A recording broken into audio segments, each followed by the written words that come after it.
All right, Mike. All right, guys, that was great. Check out Spencer German on the Locked On Browns podcast. Speaking of podcasts, Yes. if you haven't listened to Georges Niang's podcast, it's called The Bench Sheet. It's very good. They put out episodes. They try to do every week, but sometimes the life of an NBA player gets in the way. It's him and Kevin Spies.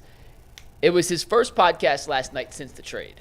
And we talked at length of, what the locker room was, but it was interesting to hear a player's perspective on getting traded. So I took it's about 4.5 minutes. I sliced and diced a couple of different parts of it together to give you a gist of what Georges Niang went through on the day he got traded, the immediate emotions afterwards, and with Tyvis and Dustin being former players on the show today, I thought we could get kind of an inside look and take a look at how we view a trade versus how a player views getting traded. So take a listen. This is Georges Niang from his podcast, The Bench Seat.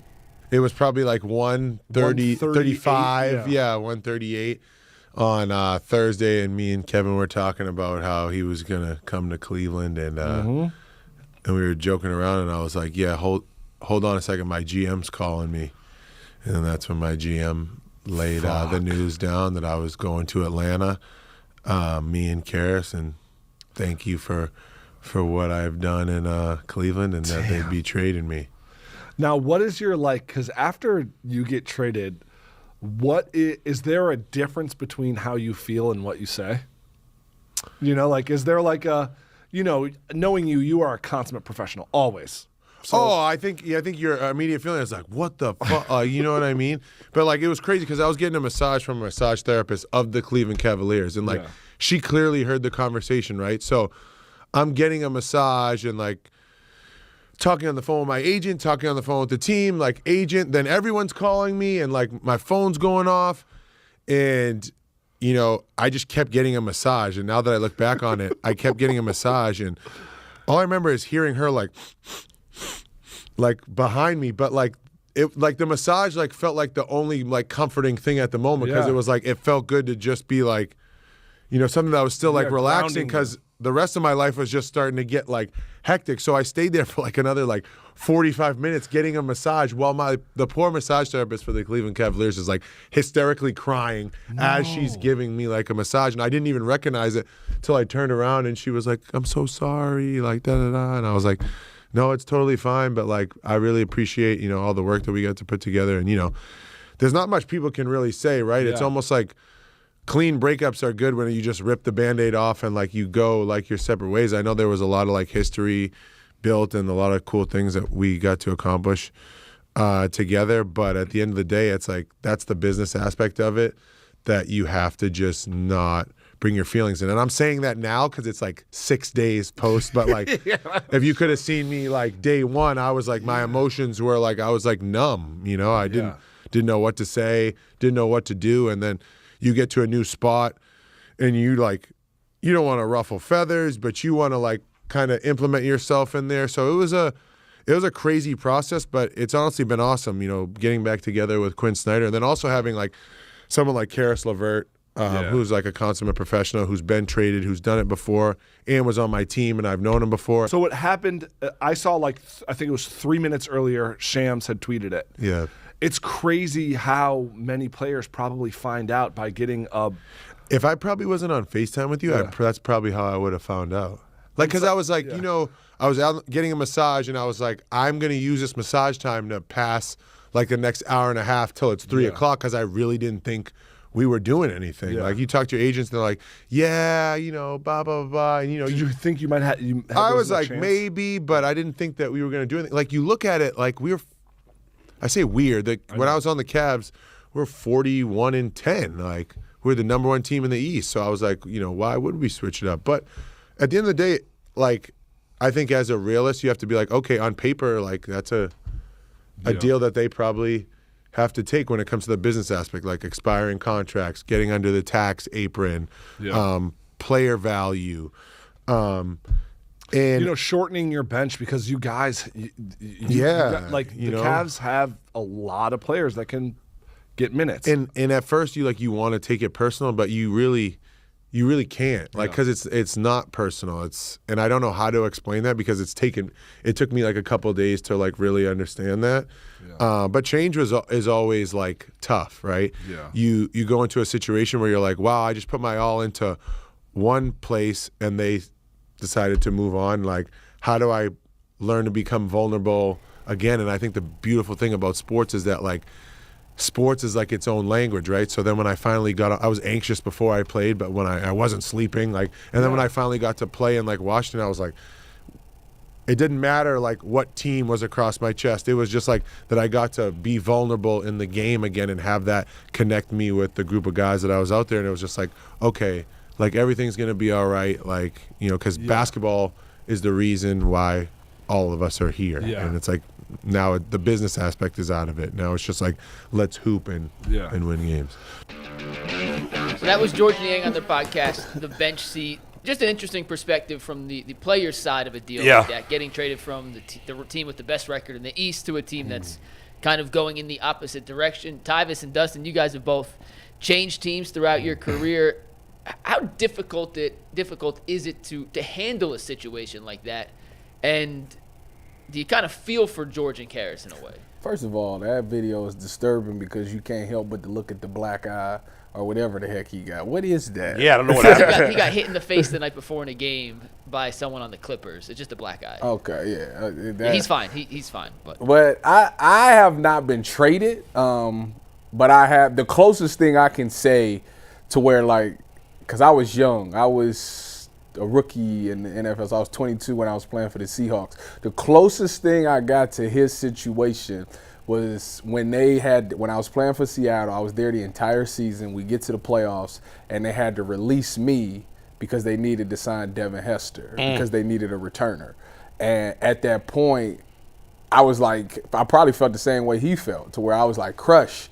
But then I realized, like, business-wise, like, I understand why they did it from a business standpoint. Like, you need a returner. Devin Hester's a freaking Hall of Famer. Like, heck yeah, I would cut me too. I would cut me too for a Hall of Famer. So, like, you understand from that standpoint, but it does mess you up because of the simple fact that, you've been here this entire year. You've built a bond with these guys. You want to go to battle with these guys. And you don't want to leave this organization because you like it here and you see the success that it's having.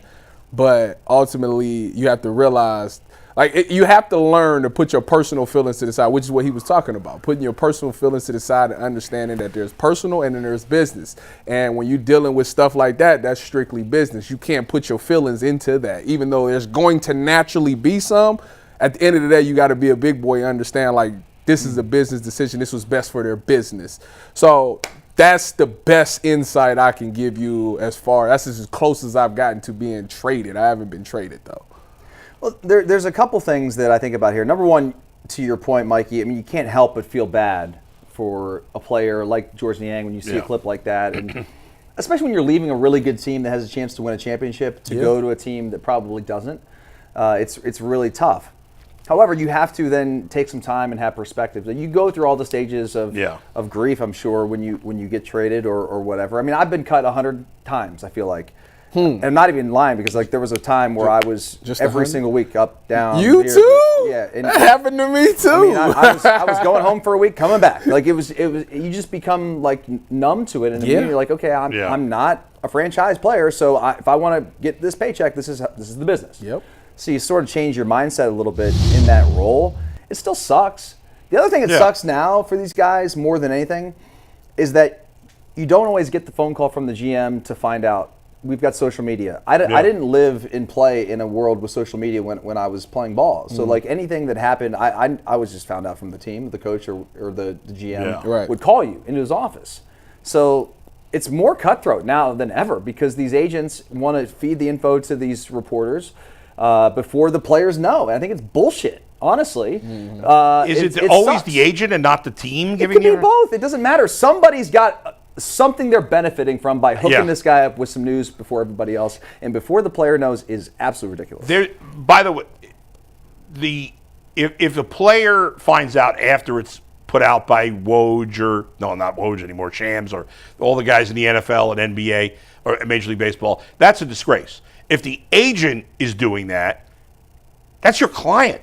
Yeah. Well, but remember, there's agents of other parties involved too. So it doesn't always have to be your agent. Well, it could be like, okay, let's say there's 5 players in a trade, and it was some slappy from the Sixers. You're like, okay, well, that guy's agent could have told Shams because he wants a bone in a year. Yeah, but all the agents have multiple clients. They should appreciate that respect. If it comes from the team, it's even more disgraceful. Most agents are scumbags, dude. Yeah, that's true. I would say in this industry too. Most of I them mean, there's very few good ones out there. Yeah. But I'll say this: you guys were both, and obviously, you guys were in a different situation because it was even worse for you guys. Because if you guys got cut, you didn't get paid. correct. Yes. Georges Niang's getting his contract. Oh, yeah. Doesn't mean I don't feel bad for him. Mm-hmm. I'd be sad if I were him. I don't want to go to the Hawks when I can maybe win a championship. Mm-hmm. But it is different. You guys, it's much worse because you get cut. You lose your money. The fun stopped that. You get paid that Friday. That's it.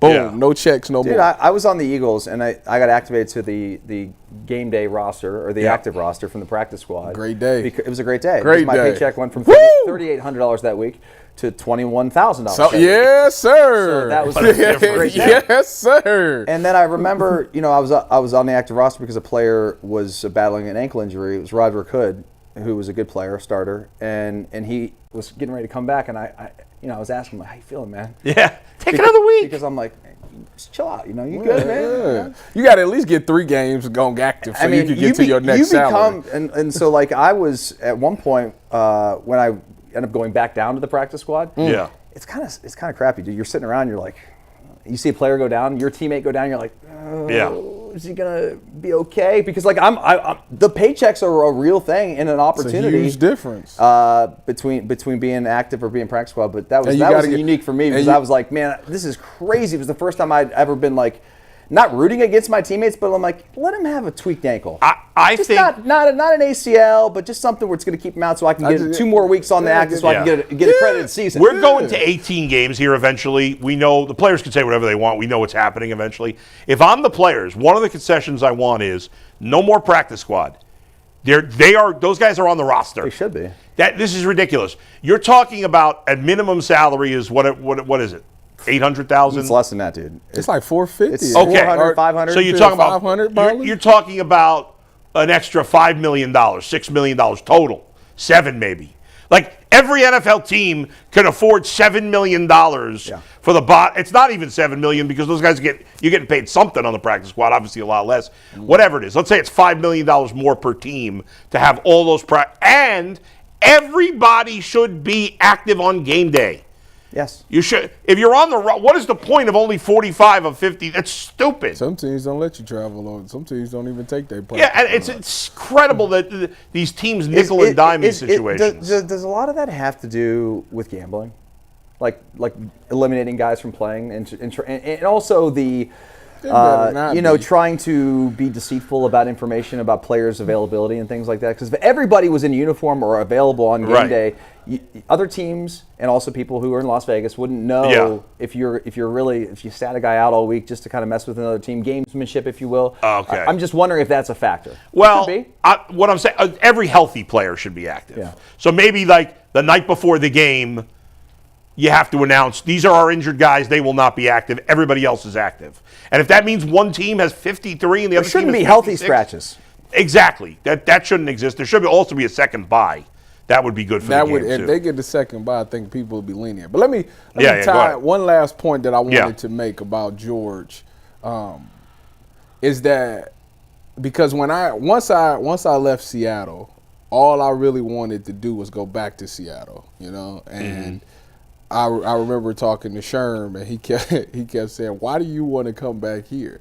And it was like, "Well, I loved it out there." And he was like, "Well, the problem is, you see the secondary. You're never gonna play." Yeah, right.